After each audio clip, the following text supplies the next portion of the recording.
ఆదికాండము 1:1 ఆదియందు దేవుడు భూమ్యాకాశములను సృజించెను. 2 భూమి నిరాకారముగాను శూన్యముగాను ఉండెను. చీకటి అగాధ జలముపైన కమ్మియుండెను.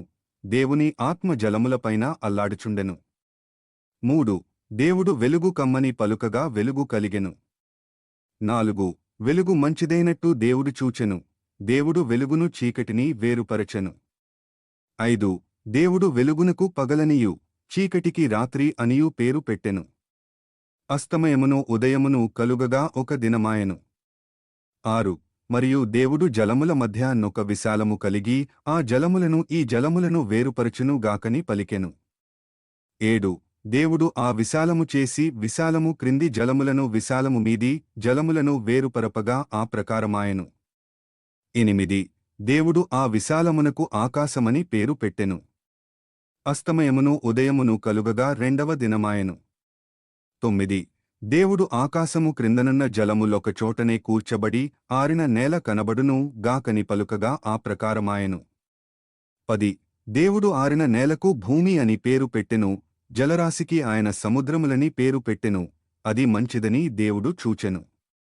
11 దేవుడు గడ్డిని విత్తనములిచ్చు చెట్లను భూమిమీద తమ తమ జాతి ప్రకారము తమలో విత్తనములుగల ఫలమిచ్చు ఫలవృక్షములను భూమి మొలిపించు గాకని పలుకగా ఆ ప్రకారమాయెను.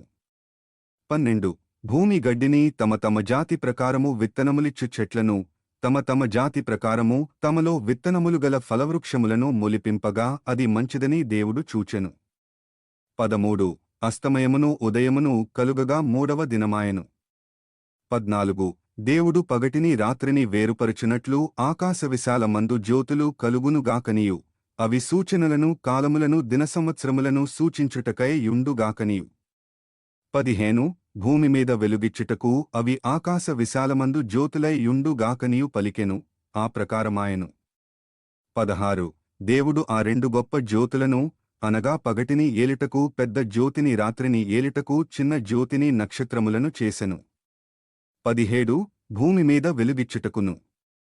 18 పగటిని రాత్రిని ఏలుటకును వెలుగును చీకటిని వేరుపరచుటకును దేవుడు ఆకాశ విశాలమందు వాటినుంచెను.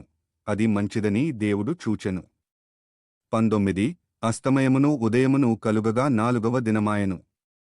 20 దేవుడు జీవము కలిగి చలించువాటిని జలములు సమృద్ధిగా పుట్టించును గాకనియు పక్షులు భూమిపైని ఆకాశ విశాలములో ఎగురును గాకనియు పలికెను. 21 దేవుడు జలములలో వాటి జాతి ప్రకారము జలములు సమృద్ధిగా పుట్టించిన మహామత్స్యములను జీవము కలిగి చలించు వాటినన్నిటినీ దాని జాతి ప్రకారము రెక్కలుగల ప్రతి పక్షిని సృజించెను.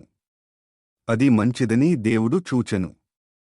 22 దేవుడు మీరు ఫలించి అభివృద్ధి పొంది సముద్ర జలములలో నిండి యుండుడనియు పక్షులు భూమిమీద విస్తరించును గాకనియు వాటిని ఆశీర్వదించెను.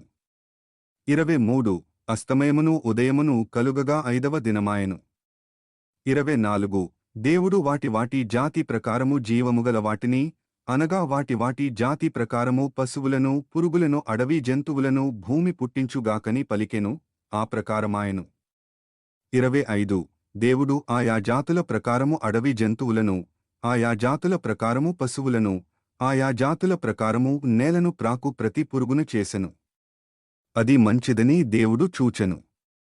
26 దేవుడు మన స్వరూపమందు మన పోలికే చొప్పున నరులను చేయుదము వారు సముద్రపు చేపలను ఆకాశ పక్షులను పశువులను సమస్త భూమిని భూమిమీద ప్రాకు ప్రతి జంతువును ఏలుదురుగాకనియు పలికెను. 27 దేవుడు తన స్వరూపమందు నరుని సృజించెను. దేవుని స్వరూపమందు వాని సృజించెను. స్త్రీనిగాను పురుషునిగాను వారిని సృజించెను. 28 దేవుడు వారిని ఆశీర్వదించెను. ఎట్లనగా మీరు ఫలించి అభివృద్ధి పొంది విస్తరించి భూమిని నిండించి దానిని లోపరచుకునుడి. సముద్రపు చేపలను ఆకాశ పక్షులను భూమిమీద ప్రాకు ప్రతి జీవిని ఏలుడని దేవుడు వారితో చెప్పెను. 29 దేవుడు ఇదిగో భూమిమీదనున్న విత్తనములిచ్చు ప్రతి చెట్టును విత్తనములిచ్చు వృక్షఫలముగల ప్రతి వృక్షమును మీకిచ్చియున్నాను. అవి మీకాహారమగును. 30 భూమి మీదనుండు జంతువులన్నిటికినీ ఆకాశ పక్షులన్నిటికినీ భూమిమీద ప్రాకు సమస్త జీవులకును పచ్చని చెట్లన్నీయు ఆహారమగునని పలికెను. ఆ ప్రకారమాయెను. 31 దేవుడు తాను చేసినది యావత్తును చూచినప్పుడు అది చాలా మంచిదిగా నుండెను. అస్తమయమును ఉదయమును కలుగగా 6వ దినమాయెను.